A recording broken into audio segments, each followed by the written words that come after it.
Bom dia, pessoal. Vamos dar continuidade ao nosso estudo sobre a Revolução Francesa e hoje nós vamos refletir sobre um dos principais acontecimentos nesse período, que foi a queda da Bastilha, certo? Então, 1789 vai acontecer um dos principais eventos desse período, que foi a tomada da Bastilha. Essa Bastilha, ela era uma prisão que também servia para depósito de arma e aonde era aprisionado todo aquele que fosse contra o regime, fosse contra o sistema monárquico, certo?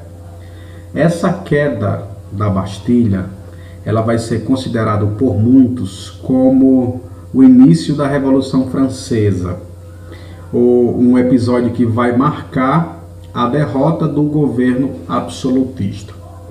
Por que ela é considerada por muitos historiadores como o início da Revolução Francesa? Porque a partir desse momento, a partir desse evento, começa-se a ver as grandes agitações ou os grandes movimentos em torno da França com o propósito revolucionário. Por exemplo, é justamente com a tomada dessa prisão que vai começar a surgir na França saques a propriedades, as perseguições aos nobres, e em muitos lugares, em muitas regiões da França, algumas famílias ligadas à nobreza, elas foram mortas. É nesse momento que o monarca Luís XVI é forçado a tomar algumas medidas.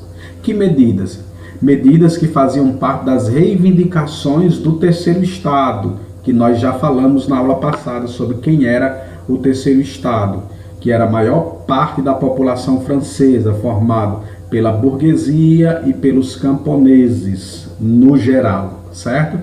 Então ele é forçado a tomar algumas medidas, e essas medidas elas atendiam às reivindicações feitas pelo Terceiro Estado. Aí você me pergunta, quais, professores, quais reivindicações foram feitas pelo Terceiro Estado e o rei agora foi obrigado a aceitar? Então aqui está a abolição do pagamento de impostos, que foi uma das grandes reivindicações do Terceiro Estado, e a anulação de certas obrigações feudais que os camponeses pagavam para os seus senhores ou principalmente para os nobres.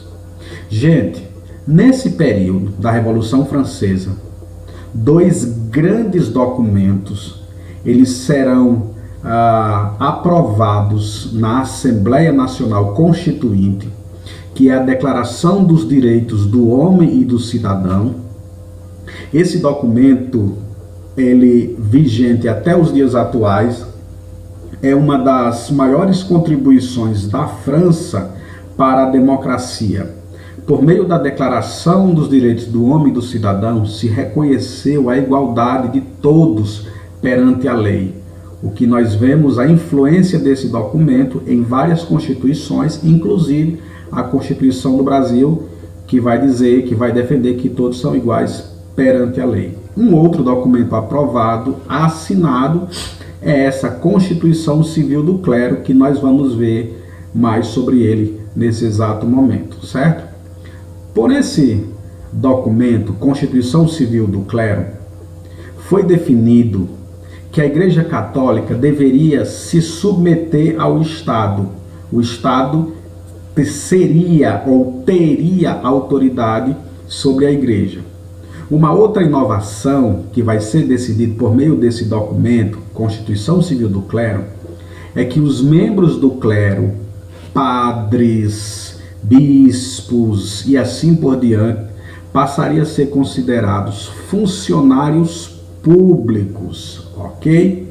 Uma outra decisão tomada por meio desse documento é que todas as terras antes pertencentes à igreja agora seria propriedade exclusiva do Estado. Aí você me pergunta, professor, e o clero? E a igreja aceitou isso? Ficou calada? De forma alguma. O clero vai se manifestar, eu destaquei aqui a resposta do clero, E eles vão iniciar um movimento chamado Movimento Contra-Revolucionário, liderado pelo papado. Fazia parte desse movimento alguns nobres, certo? E a defesa desse movimento contra-revolucionário era trazer de volta, restaurar a monarquia e o poder absoluto real, ou seja, em outras palavras, defender o poder absoluto e a monarquia, ok? Veja só, nesse período, o que é que vai acontecer? Luís XVI, que era o rei da França, até esse exato momento, tentou fugir quando as coisas começaram a pegar, quando a revolução começa a se agitar de uma forma mais intensa na França. Mas antes dele fugir, ele é forçado pelos burgueses a pôr fim à Assembleia Nacional Constituinte, que já vinha acontecendo, e agora ele passa a oficializar, ou ele oficializa a Constituição.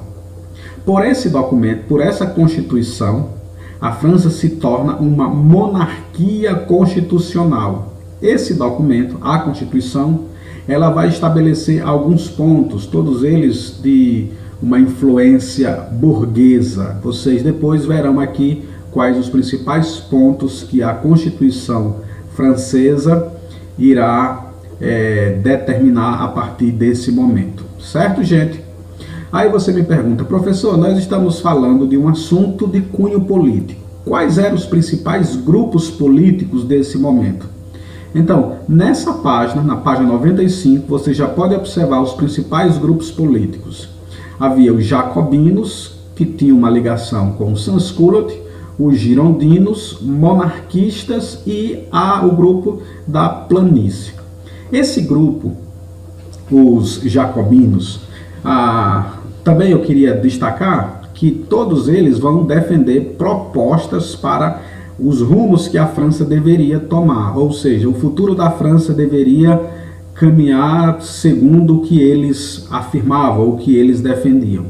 Os jacobinos, eles eram formados pela pequena e pela média burguesia, certo?